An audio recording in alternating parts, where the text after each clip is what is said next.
This woman. Do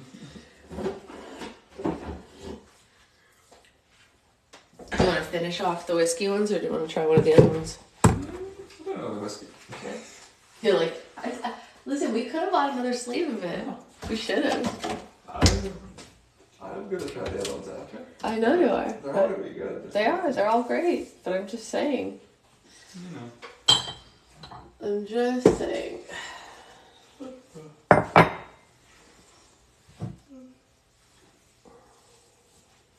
Hey, how's it going?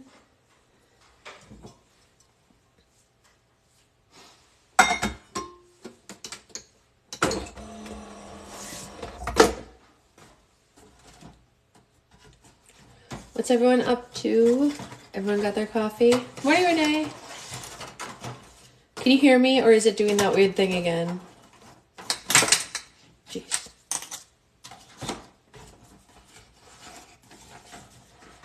Can you guys hear me, or is it doing what it was doing last night? Morning, Amanda. Nobody is responding to me talking to them. Does that mean you can't hear me? Can you? You can hear me. Okay, great. Okay. It was doing that weird thing again yesterday where for like the first 2 minutes you couldn't hear me. And I don't love that. It's really inconvenient. Really inconvenient.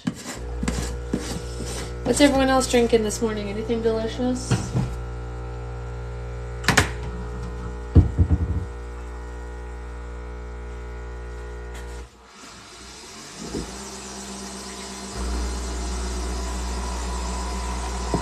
Water. I mean, that's good. I'm also going to have water. I'm going to have water and coffee. Water and coffee.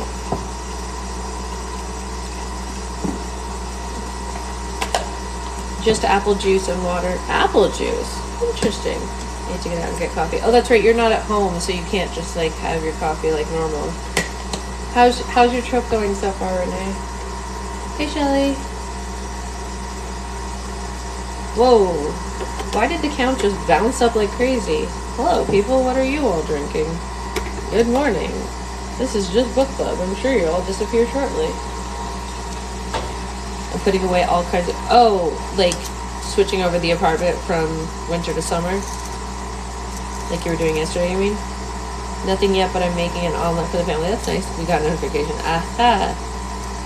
No, I know, but did you see that the number jumped up like crazy? Went out for coffee and got kids breakfast, forgot my coffee. No! No! No! That's the worst. That sounds truly horrific. I'm so sorry. I would literally be so sad. That sounds really awful.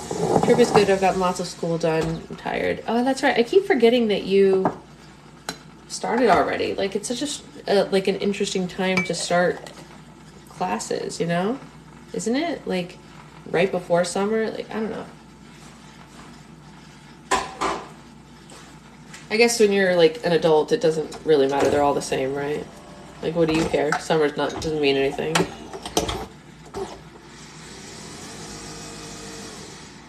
Summer doesn't mean anything.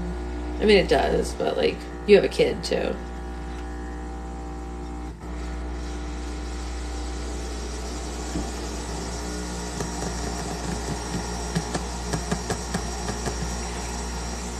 You want some water?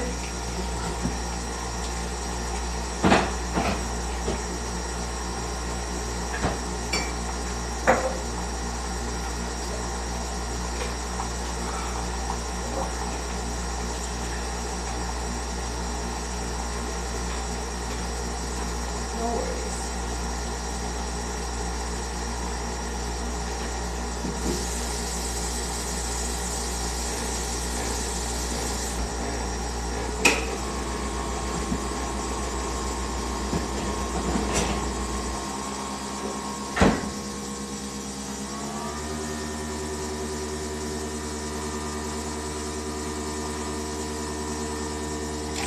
When you're a teacher, summer means everything. I know. I have a friend who, actually I have 3 friends, now that I think of it, who are teachers. But Renee is not. Renee does have a young son, though, so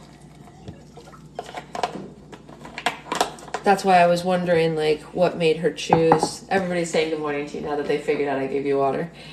Good morning. I need to get milk. Oh, I guess I don't need to get milk. I don't know. Maybe I get a really small thing of milk just to get me through those days. Like, real low on milk.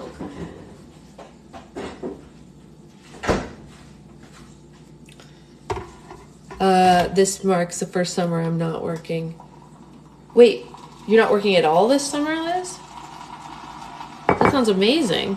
You love my fridge. Thank you. I also love my fridge. Hey, Shira. You're not leaving for almost a week, though, right? No. Mark's first summer not working. Oh, sorry. That's right. I forgot. Yes. I read, because you didn't capitalize it before, I read it as this marks the first summer, not it's Mark's first summer. You know what I mean? Because, like, yeah. Capitals matter, Liz, when it's a name. Yeah, it is early. I don't capitalize. It's your husband. You should capitalize.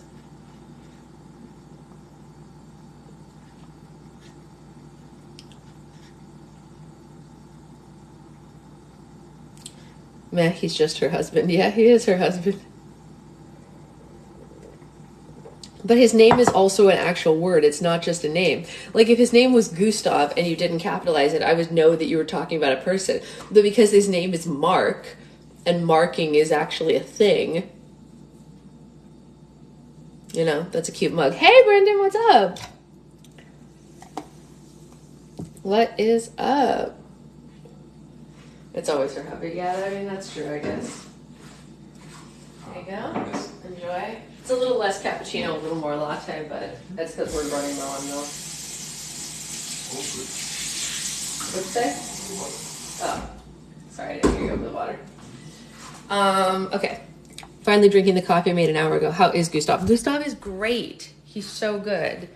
And I am twisting this thing so that you are artfully off of this thing. See, look, now you can go sit on the couch carefully. No one can see you. You're welcome. Gustav is great. He was here yesterday. He's so little and so acrobatics. Thank you. That was pretty clever, right? I did a really good job. That was good. They're very impressed. I managed to get all the way over here without showing you at all. Actually, it's incredibly impressive. Yeah, right? That was pretty good. I made it work. Yeah, Gustav is great. There's a void of... That's actually a great word, Shelly. That's really funny. Very funny. Yeah. Anyway, Gustav is very cute and very little and very cuddly. And I will see him again this morning. Will you eventually show him? No, I will not. Just like Gustav and Zoe, I am always respectful of people's choices, whether or not to actually be on camera. You guys see Catherine on camera because she chooses to be on camera and it doesn't bother her, right? So Catherine participates as a face on this channel for that reason. Zoe and Gustav are not old enough to make that decision yet, so we don't show their faces, just the backs of their heads. What? I didn't hear what you said. I said me also. No, you already made that joke, and that's an inappropriate joke. Catherine is a full adult. That's right. Catherine is a full adult. Right. And full adults can make their own decisions whether or not they want to be shown on camera. Children cannot.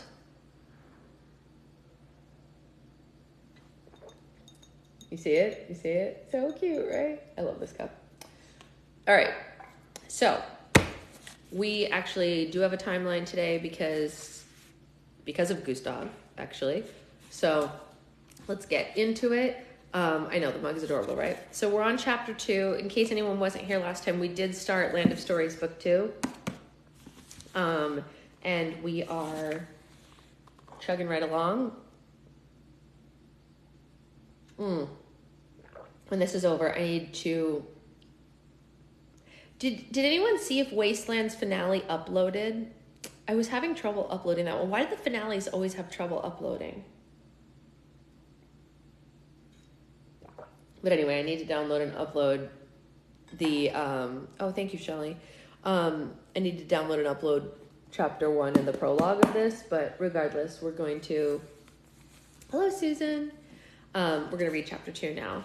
And let's see, I mean, I don't know how long it is, but let's see if it's long enough that we can do 2. I don't know. We might only get 1 in. It's a pretty long chapter. Oh, wait, no, that's chapter 2 and 3. Oh, you know what? We might be able to do 2. Yes, day 1, because I missed it. Recap. Oh, yeah. Recap for anyone who missed it was really, the prologue was about the return of the evil queen in Sleeping Beauty, and the first chapter was finding out that Alex and Connor are 13 now, and they have not seen their grandma since they were 12, and it's been over a year since they've seen her or heard from her. They assume she's in the land, like, doing some stuff, but Alex has been having bad dreams about it, and she also goes to a local community college via train, and the last thing that happened right before this chapter was that Alex came home and Connor was like, hey, something weird is going on, and right, Susan? That's totally what it's like. And then there was a dog there in their kitchen, but it doesn't seem like the dog was new. But I think Connor was alluding to Alex that his mom might have a boyfriend. That's what it sounded like, because he sounds really upset about it. And I don't think it was about the dog. But we're about to find out. So that's the recap. Okay. Water, then reading.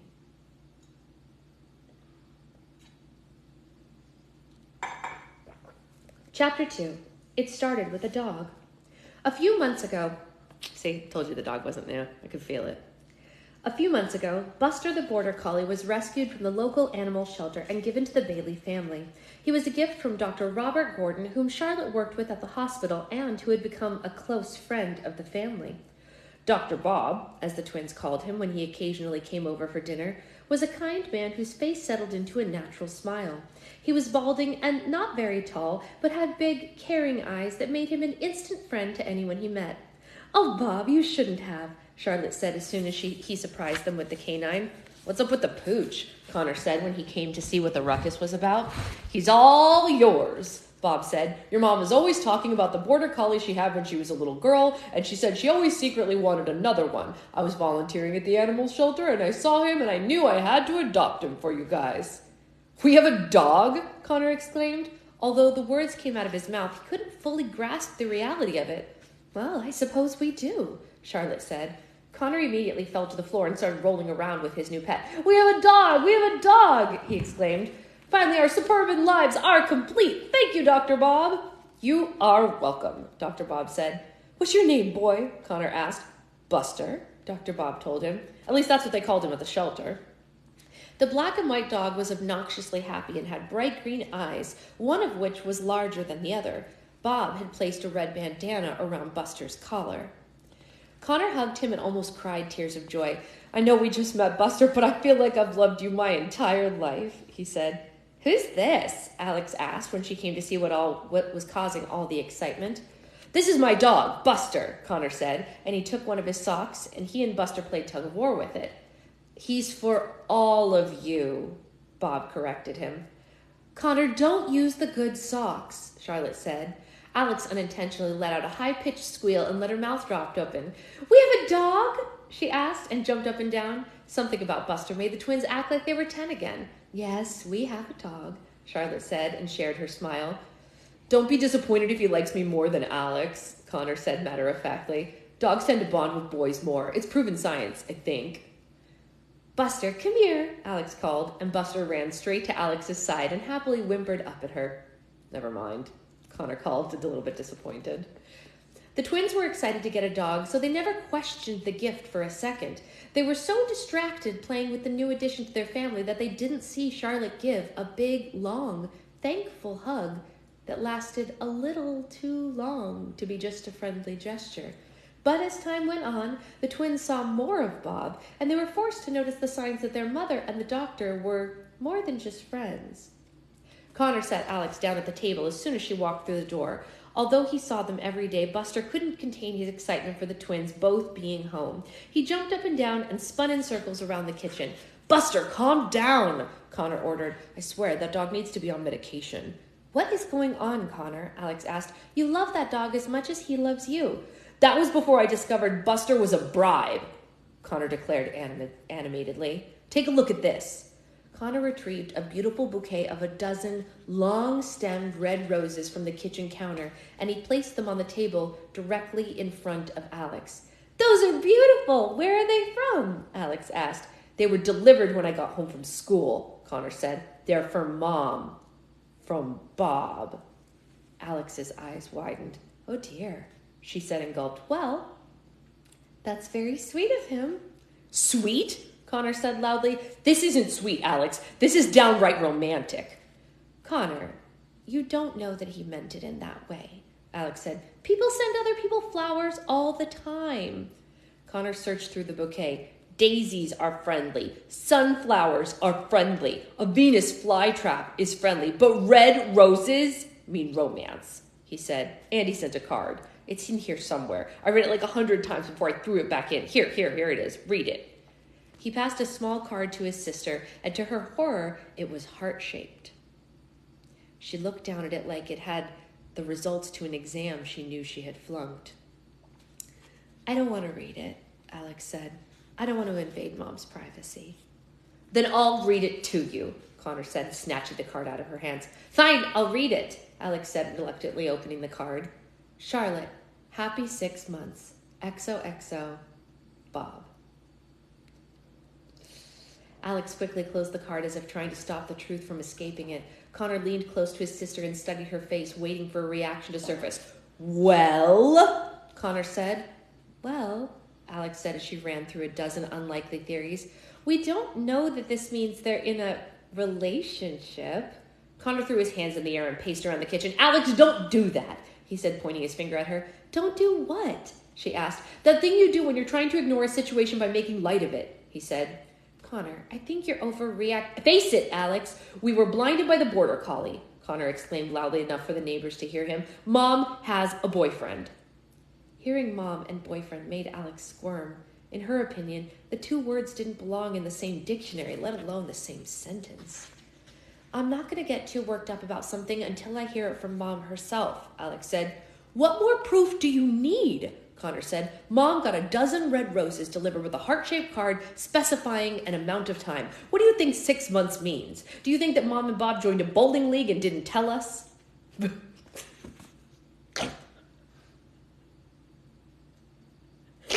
I love Connor. Oh, man, that's funny. I think Connor's the type of guy to eat someone's food and blame it on the cat. I mean, he might be. Connor's a pretty funny kid. Oh. Yay, bowling. I can't say it again, Shelley. It made me laugh too hard. He said, I'm going to do it again for Shelley, but it's not going to be easy. I'm sorry. Hold on. What more proof do you need? Connor said. Mom got a dozen red roses delivered with a heart-shaped card specifying an amount of time. What do you think 6 months means? Do you think Mom and Bob joined a bowling league and didn't tell us? Both of their heads abruptly turned in the same direction when they heard the garage door open. Charlotte was finally home from work. Ask her, Alex mouthed at her brother. You ask her, Connor mouthed back at her. Charlotte stepped inside a few moments later.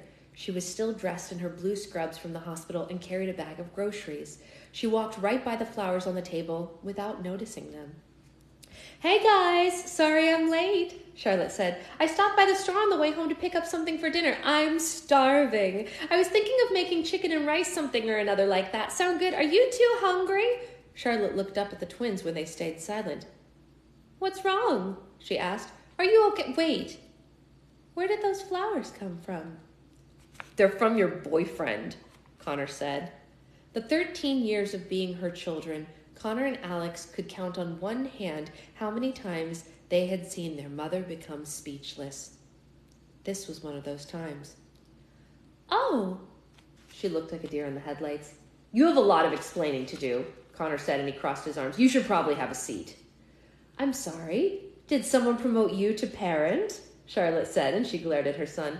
Sorry, Connor said and lowered his head. I just think we have a lot to talk about. Is it true? Alex asked with a half-concerned, half-horrified expression. Yes, Charlotte said with some difficulty. Bob and I have been seeing each other. Connor slid into a seat next to his sister. Alex's forehead hit the table. I was going to tell you, Charlotte said. I was just waiting. Let me guess. Until we were older? Connor asked. If only I had a nickel for every time we heard that. Alex, watch out. We may be 2/3 of a set of triplets, but we won't know it until we're 30. Charlotte closed her eyes tightly and let out a deep breath. Actually, I was waiting until I could figure out how to tell you, she said softly. You guys have been so worried about not seeing your grandmother, I didn't want to add anything to your plate. She took a seat and let the news sink in for a moment. I know this is all hard to swallow, Charlotte said. Hard to swallow? We need an emotional Heimlich maneuver, Mom, Connor said. I actually think finding out our grandmother is a fairy in another dimension was easier to process than this, Alex added. Charlotte's eyes fell sadly to her hands. The twins didn't mean to make her feel bad, but they were feeling so many things that they were forgetting to be considerate. Bob and I have known each other for a very long time, Charlotte said. When your dad died, he became a very good friend. He was one of the few people that I could talk to about everything that I was going through. Did you know that Bob's wife died just a year before your dad? Both of the twins shook their head. You could have talked to us, Connor said. No, I couldn't, Charlotte said. I needed another adult to confide in. You'll understand one day when you have kids. Bob and I knew what each other was going through. We talked every day at work and we became very close. And recently, that friendship has grown. The twins couldn't decide if what she was saying was helping or making it worse. The more she explained, the more real it became. Well, what about Dad? Alex said. Yours and Dad's story was literally a fairy tale, Mom. He traveled from another world just to be with you. Don't you still love him? The question was heartbreaking for all of them, especially Charlotte. Your father was the love of my life and always will be, Charlotte said. And all these years without him have been the hardest of my entire life. We were married for 12 years, and in that time we talked about a lot of things and a lot of possibilities. I know for a fact that if I spent another year missing your father, he would be so disappointed in me. He would want me to move on as much as I would want him to move on if the roles were reversed. It was a promise that we made to each other. Charlotte went silent for a moment before continuing. The first year after he died, I thought I would never be able to move on, she said. I thought a part of me died with him and that I would never be able to love anyone again. But then Bob told me and his wife had made the same promise to each other just before she passed away. And he felt the same way. For some reason, just knowing someone else was in the same boat as me made everything feel a little bit better. The twins shared a hopeless glance, knowing that there was nothing they could do to ease their mother's heartache. I know this is difficult for you two, Charlotte said. I'm not saying that you need to be okay with it. You can feel however you want, and rightfully so. Just know that Bob makes me really happy, and it's been a long time since I've felt this way. Right? I know, Becca. I know, but they're children. They're children.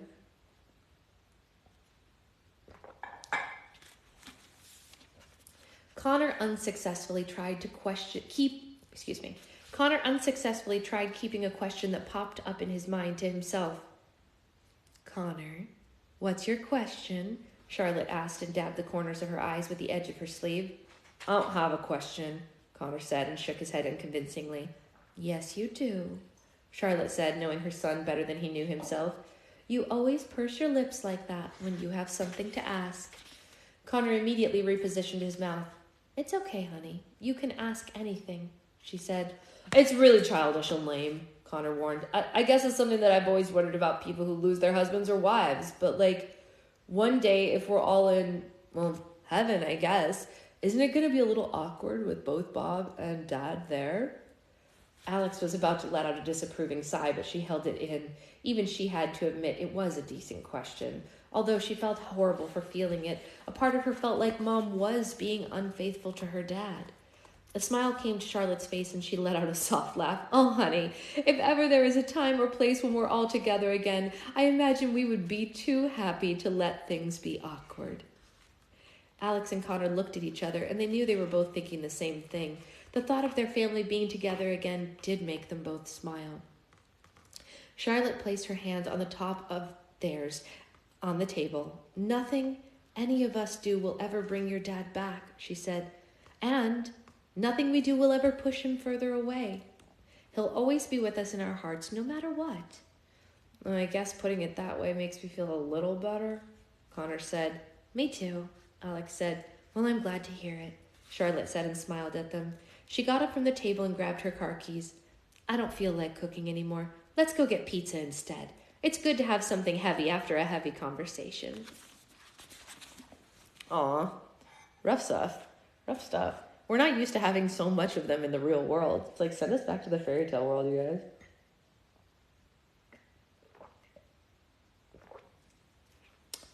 I mean, like, it's hard for all of them. I feel for everybody in this situation, even Bob. All right. Chapter 3, Lunch in the Library. Wait, what time is it? 7:55. Okay, we can do this. We can bowl through chapter 3 and then... How many pages is it? Yeah. Lunch in the library. The next day at school, Alex was still having a hard time digesting the conversation and the pizza from the night before. The news of her mother's new relationship was a heavy thing to process, and it didn't help being in a gloomy state that she was already in. She felt like she was slowly losing control over everything in her life, and she hated it. Alex desperately needed someone to talk to, someone who wasn't her mom or her brother, but an outside source who could hug her and tell her everything was going to be all right. She needed her grandmother. She would have given anything to see her face again. However, since that was impossible at the moment, Alex settled on seeing a form of her grandmother instead. At lunch, she went to one of her favorite places in the entire world, the school library. "Hi, Alex," the librarian said as Alex passed her desk. "You'll be happy to know I just ordered a new set of encyclopedias." "Really?" Alex said. "That's wonderful." She smiled for the first time, and it faded a second after she realized new encyclopedias was the most exciting news she had heard in weeks. "Thank you for your enthusiasm," the librarian said. "Earlier today I told another student I was getting new encyclopedias, and he asked me how long I'd be in the hospital. Can you believe that? Times definitely are changing." "They sure are," Alex said under her breath. Alex went to the very last aisle of books where the children's literature was kept. Students weren't allowed to check out these books as they were mostly used as reference for the English classes. From the top shelf, Alex pulled down an old book that was several hundred pages thick. It was exactly where she had left it on her last visit to the library. A treasure of classic fairy tales was written across its brown cover. It wasn't too much to look at, and it didn't have nearly as much majestic charm as her grandmother's Land of Stories book, but it had become Alex's favorite book to visit in the library. She looked around to make sure no one was watching her. Besides the librarian who was busy at her computer, she had the library to herself. Alex opened the book and flipped through the pages. She skimmed through the illustrations of Sleeping Beauty and Snow White, of Rapunzel and Red Riding Hood, of Goldilocks and Jack and the Beanstalk. Surprisingly, they were accurate depictions of the people she'd met a year ago in the fairy tale world. Alex finally found Cinderella and came across a picture that she wanted to see the most, an illustration of the fairy godmother. Alex couldn't help but chuckle under her breath every time she saw it. The artist's version of the fairy godmother couldn't have been further from what her grandmother looked like. In this book, she was a tall woman with voluptuous big lips, wings, and long blonde hair and a large golden crown. However inaccurate it was technically still her grandmother, and that was all Alex needed to see. "Hi, Grandma," she said quietly to the book. "You look great. I like your crown and your wings. It's funny how different you look in every book I read. They're just dramatic interpretations, or has your style changed over the years?" The fairy godmother was just a young fairy living in the fairy tale world when she discovered there was another world. She was the first and only person in the history of both worlds capable of traveling between the two at will. She never understood why she was given such a gift, but magic always had a mind of its own. The world was in a very dark place during her first visits. It was the beginning of the Middle Ages, and war and plague were everywhere she looked. The fairy godmother told her stories of her world to the children she met to brighten their spirits. The tales gave them such hope and joy that she decided to make it her life's work to spread the history of her world in theirs. The fairy godmother eventually enlisted other fairies, including Mother Goose and members of the Fairy Council, to travel secretly with her and help spread the stories, hence the name fairy tales, giving it a bit of magic to this world and a little of its own. Over time, the fairies recruited other people, such as the Brothers Grimm and Hans Christian Andersen, to help keep their stories alive. Sorry, that was my alarm clock.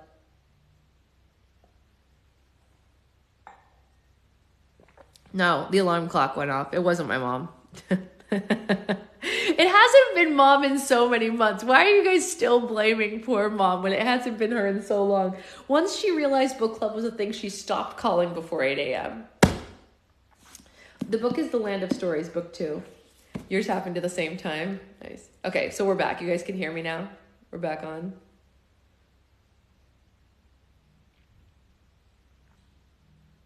Yes, okay, great. All right. Where was I? The two dimensions operated on different time schedules. The fairy tale world moved at a much slower pace compared to the other world.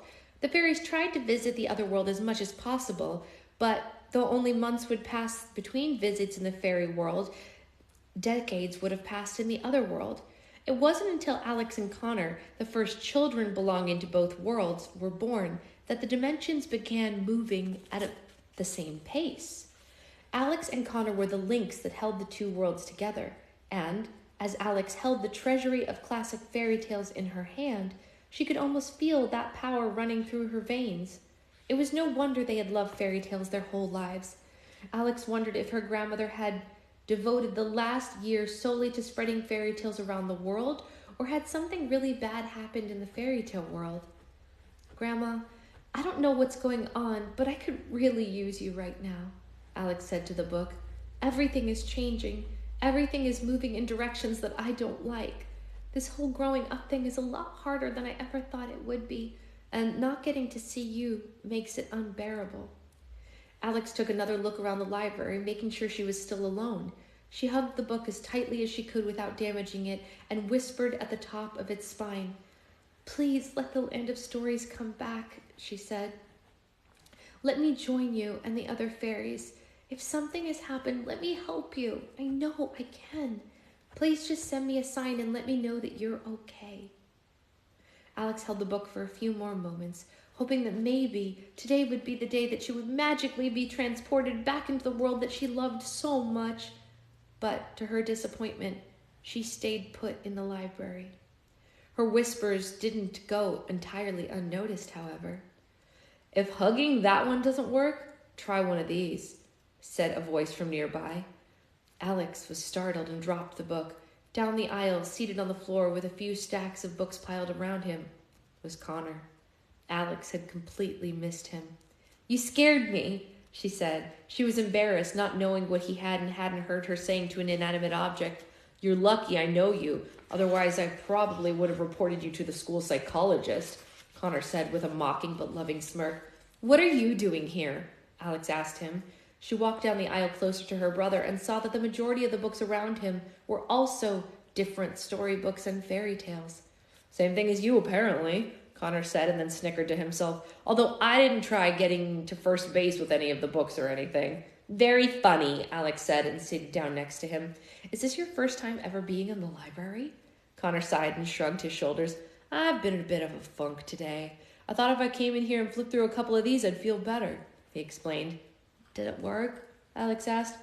"For the most part, I'd say," Connor said. "Why do you think that is?" "Well," Alex said, straightening her headband, "I read in a zoology book once that certain species of birds and insects live in trees and will climb down and hide in the roots if ever they feel like their home is being threatened." Connor looked at her like she was speaking in tongues. "And how is that relevant to this topic?" "Because," Alex explained, "our home is being threatened and things are changing. So here we are in a library reading old fairy tales. We're returning to our roots." "Sure," Connor said, only half understanding her comparison. "How can you remember that, but you never remember the names of singers on the radio?" "My point is," Alex continued, "sometimes all we need to do is see familiar faces to make us feel comfortable again." Alex nodded. "Well, I wouldn't say I saw any familiar faces," he said. He searched through a pile of books and pulled out a couple to show her. In this Egyptian version of Cinderella, Grandma's a hawk, he told her excitedly. And in this one, Grandma's not even in it. Cinderella gets her gown and shoes from a tree. Can you believe that? Like a tree could ever give her a new dress. Please. A complete stranger with a wand is much more believable. We should write a letter of complaint, Alex said. We should sign it as the grandchildren of the fairy godmother. Do you think they'll take it more seriously if we do that? They both laughed. Definitely, Connor said. Or personal acquaintances of long-lost Prince Charming. I bet no one's ever even heard that story before. Both of the twins went silent for a moment. Their amusement faded into despair. I miss Froggy, Connor said, and I miss saying Froggy. There's not much we can do about it, Alex said. If Grandma wanted us to come back, she would tell us what was going on.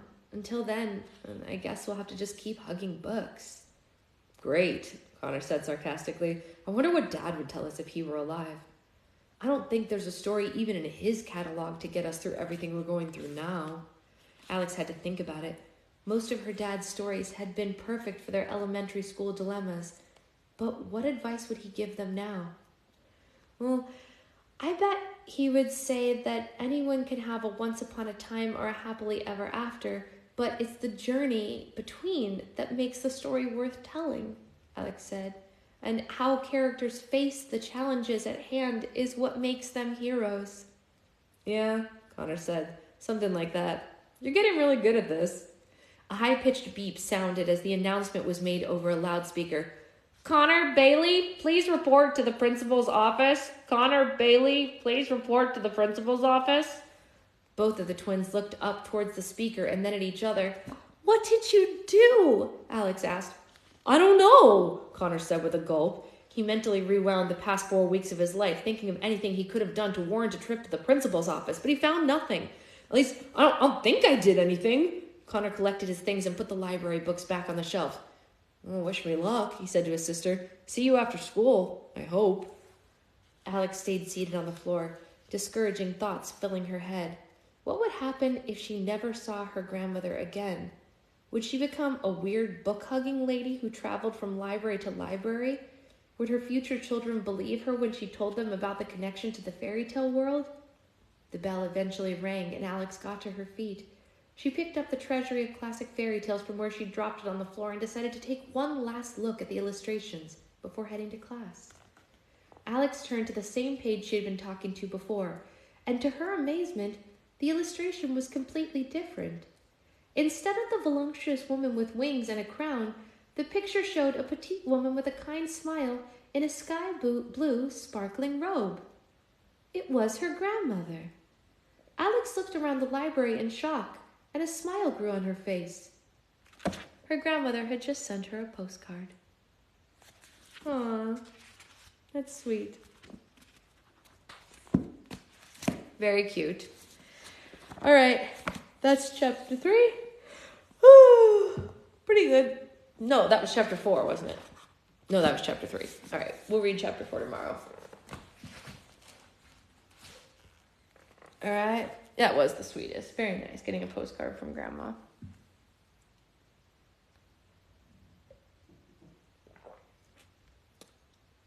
Although it's the one where Cinderella gets her stuff from a tree. It's basically into woods. It's basically into the woods, but it existed before Into the Woods. Sondheim got it from the actual tale.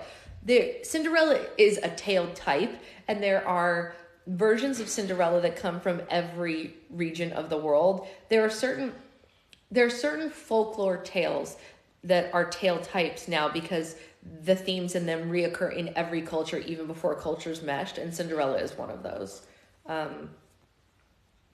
That is the primary difference between fairy tales and folklore and literary tales. So, yeah. Anyway, that's the sitch. Gonna go get ready for the day. See y'all later.